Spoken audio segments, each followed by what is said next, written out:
To our other top story tonight, more surrounding Tyler Robinson, the accused killer of Charlie Kirk. Thanks for joining us. I'm Brian Malecki. And I'm Mika Miyashima. Robinson's defense team may be growing, and there's a change for his Monday court date. He'll appear virtually. Our Kristen McPeak is live tonight, and why a virtual appearance rather than in person? Well, to start, there could be security reasons for this change. Also, another possibility is that the defense counsel may be cautious about having their defendant appear in shackles. On Monday, Tyler Robinson's case is back in court. The Utah County Attorney's Office calls it essentially a status hearing to make sure the case is on track. Two main issues to be addressed: formalizing defense counsel and making sure there is an open line of communication between the prosecution and defense. Meanwhile, Governor Cox getting national attention following the murder of Charlie Kirk. Cox will be on 60 Minutes Sunday night. I'm trying to get people to stop shooting each other. That's it. Not many knew Utah's governor before the assassination of Charlie Kirk. And now Robinson remains behind bars in the special housing unit, which requires increased supervision. And we'll have crews covering that court appearance on Monday morning that starts at 10 a.m. Live in Salt Lake City, Kristen McPeak, KUTV 2 News.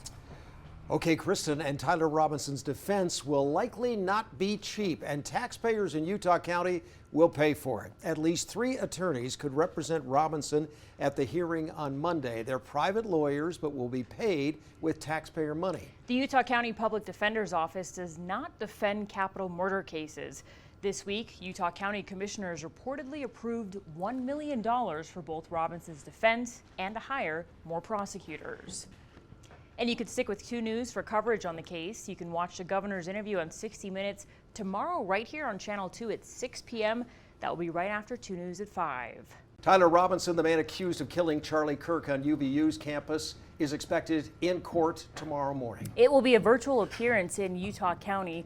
So what should we expect from tomorrow's court hearing? Our Natalie Wattis has more from a criminal defense attorney. And Natalie, what is she saying? Well, I'm told tomorrow's hearing is expected to be simple and quick, but the timeline for this case as a whole is expected to be anything but. Monday morning will be the first date that he gets to appear in court with his now appointed attorney.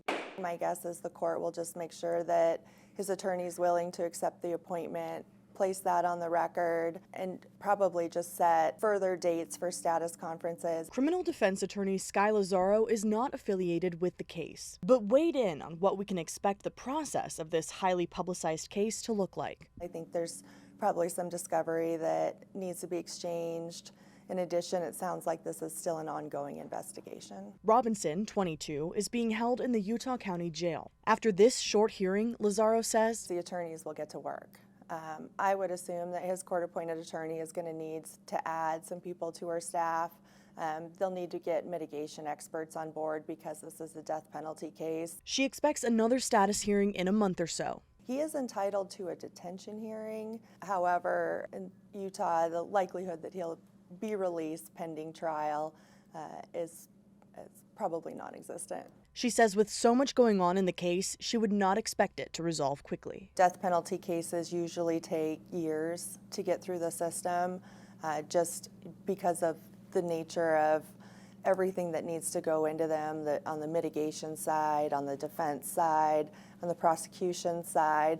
So I wouldn't even expect a preliminary hearing in this case anytime soon.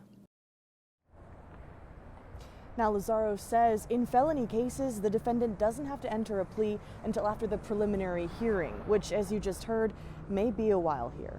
Live in Salt Lake City, Natalie Wattis, KUTV 2 News.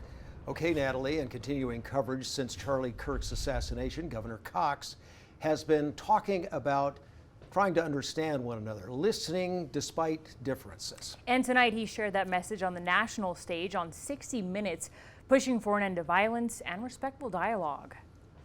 In this moment, what's at stake? Scott, I don't think it's hyperbole to say that the future of our country is at stake. This grand experiment that we embarked on 250 years ago, can we hold together? And what if our politics cannot find the path to the brighter light?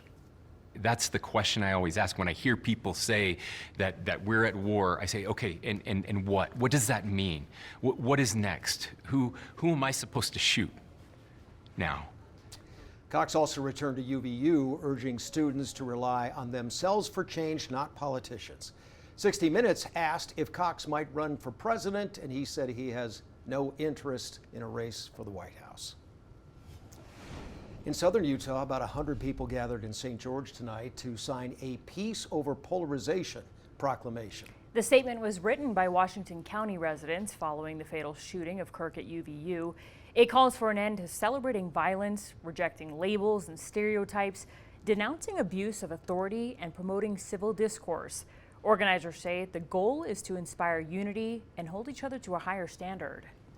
We got introduced to the world in maybe the ugliest way we could have, but the people here are standing up and showing what we're about and who we really are. And this kind of a gathering where the people of the county came together, put it together, and we're calling on each other to do better, to be better. People are voluntarily showing up on a Sunday. I think that shows people who we are. Attendees were asked to sign the document and urge lawmakers adopt the same pledge. Local, county, and state leaders all attended, including Congresswoman Celeste Malloy. She says grassroots organizing like this can help Southern Utah lead the way after tragedy. Council, regardless of who is watching, whether it is the nation or a single individual, we must fulfill our roles with integrity, civility, and diligence. I encourage each of you to give your very best to this case.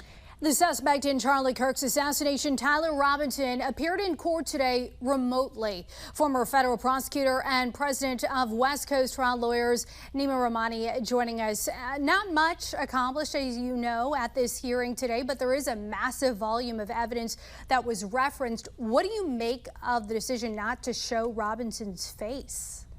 Dee Dee, you're right. Not a whole lot today. And the fact that we didn't see Tyler Robinson, it's really going to be the exception rather than the norm. His attorney made it clear that he's not going to waive his personal appearance. So we'll probably see him in court in person at that next hearing on October 30th. And Utah does allow for cameras in the courtroom. So expect to see him in person on camera during the next hearing, unless the judge rules that they're not going to televise the proceedings. And you said at the defense team, they said they do not intend to waive that preliminary hearing. The judge set that again for October 30th, and Robinson is expected to be there in person. So what's your expectation then?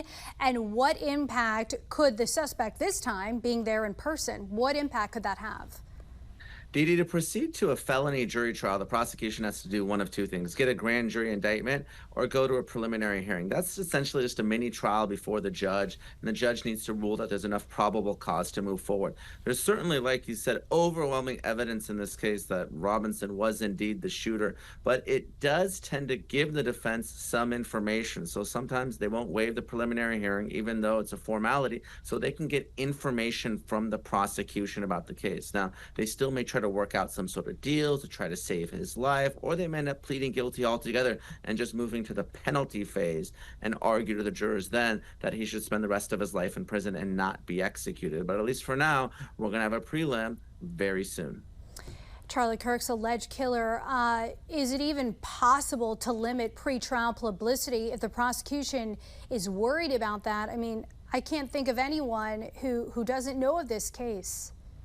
Oh, absolutely. It's going to be impossible to find 12 jurors that haven't heard about this case, haven't seen that horrific, gut-wrenching video of the assassination. So obviously, if you're defending this case, really your only job is probably to try to keep Tyler Robinson alive. That's going to be no easy task. I don't think this is the case that you're going to get a not guilty by any stretch. So whether it's pretrial negotiations, whether it's jury selection, or whether it's just convincing one or two jurors, that his life should be spared. That's going to be the defense's strategy here, because like you said, there's just so much evidence here. Only 20 seconds left. The FBI investigating the deadly attack on a Church of Jesus Christ of Latter-day Saints chapel in Michigan. What sticks out to you about the suspect? We know that suspect was a veteran who's now deceased, and where authorities will be looking at for motive. Dee, an incredibly sad case yesterday. And as far as the motive, I don't think we're going to spend a lot of time on it because, again, the suspect is deceased. There's going to be no criminal case. Really, all law enforcement is going to do is to find out if he was acting alone or not. Nima Rahmani joining us tonight. Thank you for your analysis. Thanks, Dee. Talk soon. We are back out here live at Utah State University in Logan, where a Turning Point USA event wrapped up about an hour or two ago. Thousands of students here on campus. This was originally part of Charlie Kirk's tour, his campus tour that was continuing after the last election cycle. Many students wanting to show up tonight to carry on what happened and what started at Utah Valley University just 3 weeks ago when Kirk was assassinated in front of thousands of students who were there. Now, as we look forward, looking at a death penalty case and how it's taking shape, but exactly how prosecutors choose to build it remains a mystery. With numerous videos, throngs of witnesses, and a public shooting that sent shockwaves through a crowd, the strategy could go in multiple directions. Jim Spiewak investigates how both sides may build their case. The discovery will most likely include dozens of videos, evidence collected at the scene and during that 33-hour manhunt for the suspect. Thousands of people were there as potential witnesses, some of which the state is still trying to track down, making this very public and very complex. And we went into the amphitheater and you could just see, all you could see was people. As the vice president of TPUSA's UVU chapter, Beck Dishman was excited to see Charlie Kirk in Utah. Just electric, the atmosphere, and that's what Charlie got to experience. So I'm very grateful for that. But shortly after, everything changed. Beck was working a volunteer tent about 100 yards away and didn't see the shot, but heard it. I thought it was a firework. Everyone was going to stand back up in a second. And then probably about 10 seconds later, I realized, oh, this might actually be something. While Beck didn't witness the shooting, he knows people who did, people right next to the tent. And it's witnesses like that that prosecutors may want to interview as they build their case against Kirk's suspected shooter, Tyler Robinson. The person that was at the microphone was not too far away from that bullet path. So having that person come into court and tell what he was able to hear, what he was able to see. Nathan Evershed is not affiliated with this case, but has worked as a prosecutor and now a defense attorney. If you are the prosecution, what do you think is step number one to build this case? If I was the prosecutor on this case, I would be looking at the aggravating factor. The prosecution has one aggravating factor making this a death penalty case, which is putting people other than Charlie Kirk at great risk of death. Evershed says that proving that beyond a reasonable doubt will include scene reconstruction, witness testimony, and even the path of the bullet. They know that this is where the case is going to hinge, and so that's probably where they're starting off at right away. Another key part of this case, prosecutors allege Robinson's parents helped facilitate his surrender.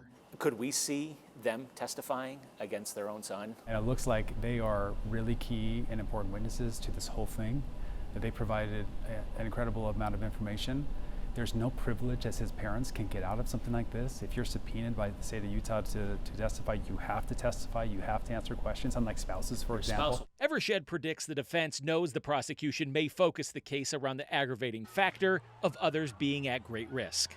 The defense is going to go over this individual's background in shooting, his awareness of firearms, how long he's been doing it, maybe how many hours or how many days or how many hunts he's been on, what that scope looked like, how many times he's used that. If prosecutors get a conviction, Evershed says the next crucial portion will be for a jury to decide if death is the just sentence. Does the aggravating circumstances outweigh the mitigating circumstances? And if they all unanimously agree on that, then they have to make the decision, is the death penalty the just penalty in this case? Evershed says that he would not be surprised if the defense asked for a change of venue, but he also says the prosecution could argue because there is already so much attention on this case, moving the venue may not make much sense. I'm reporting in studio tonight, Jim Spiewak, KUTV 2 News.